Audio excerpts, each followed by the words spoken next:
Maestro, first of all, thank you so much for coming on such a short notice. Although I think maybe it's pretty normal nowadays to get called last minute. What do you think? How do you prepare with such a limited time? Do you like it, or you like this challenge, or how do you work with such, little time? It's a very good question. Yes, I love the challenge. I love the challenge, and the repertoire. If you know it, of course, you have to study it again every time. Even if you have conducted it, doesn't really matter. You need to refocus. So this is a part of musician's life. I am lucky to do it quite often. So in a way, I am accustomed, and I think conductors, usually freelance conductors especially, are accustomed to do these kind of things. So are you excited about Mahler? Of course. This is. It's, for me, Mahler is an extraordinary composer, I have to say, and maybe because of the peculiar harmony or seemingly cheesy style, and I think some people may say that I think people or love him or say I don't like him that much. If you could take one thing or say one thing that it's like the most extraordinary for you, like what does it make him an outstanding composer in your opinion? If you could think of one or two things. There are definitely two things at least. But one thing I was thinking, there is a wonderful book by Stephen Hawking, the famous physicist, yes, about the cosmology. And when I read that book, I was amazed by how he is able to develop the view of the whole universe from one DNA, from the smallest molecule and smallest atom.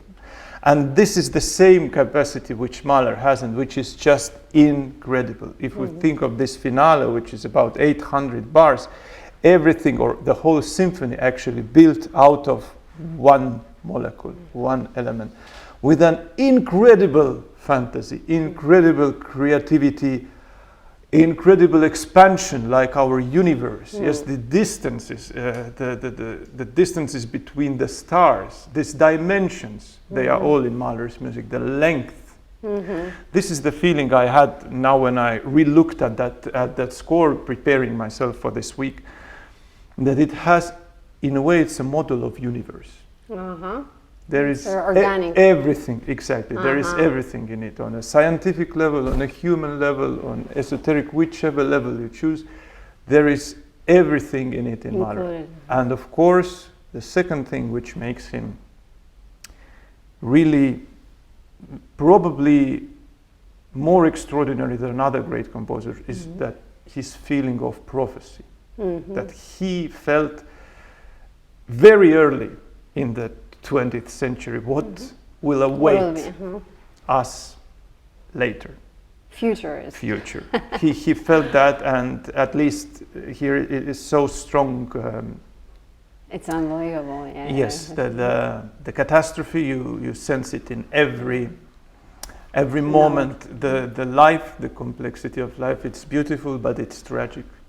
Yes, this kind of temperature, you feel it. And adagietto. Yes. I can't help by asking that, but I think it's the most loved movement in the history of music. I don't know if you would agree, but I think that's the most beautiful, profound movement that we can find now in the history of music.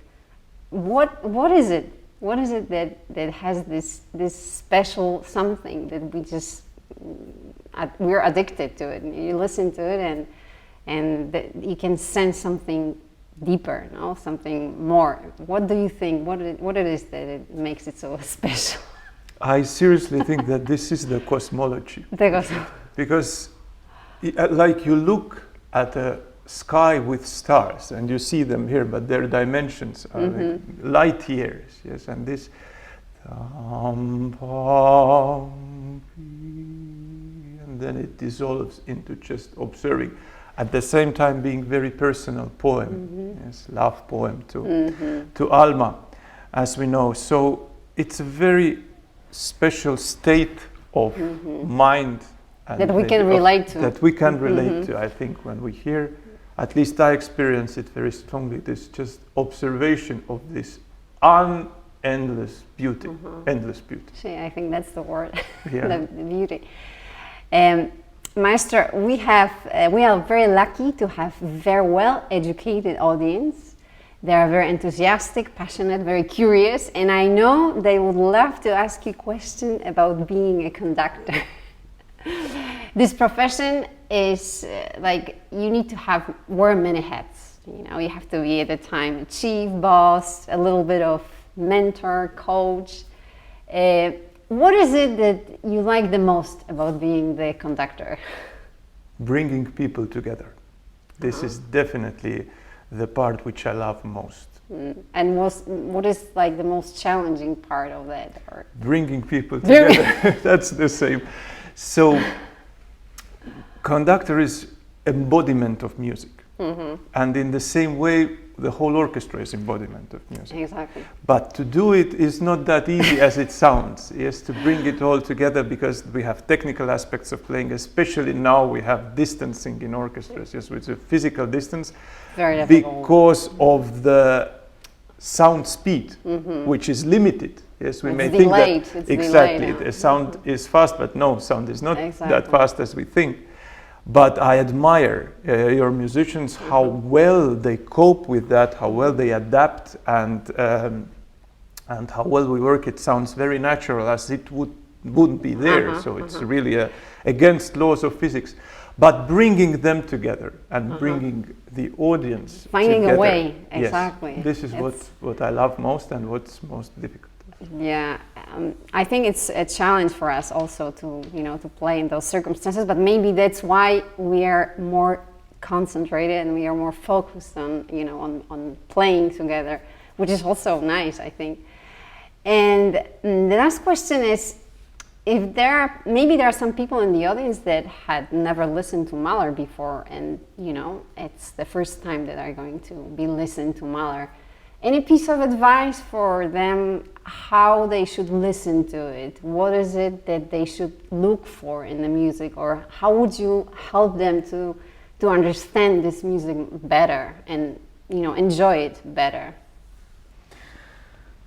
I think that no matter which person, everybody will find something for himself in that music.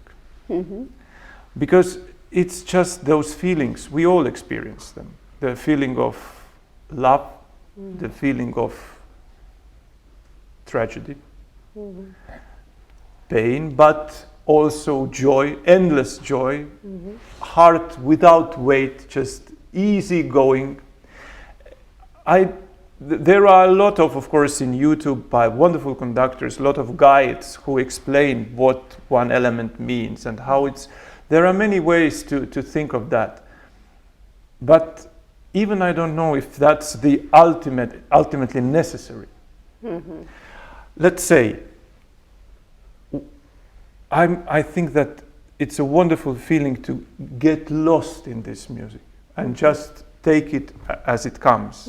And afterwards, I'm sure everybody will be flooded with emotions, thoughts, inspiration for onwards. Yeah, thank you so much, Maestro. We enjoyed a lot working with you, and let's have a great concert. Yes, thank you. Thank you. Thank you.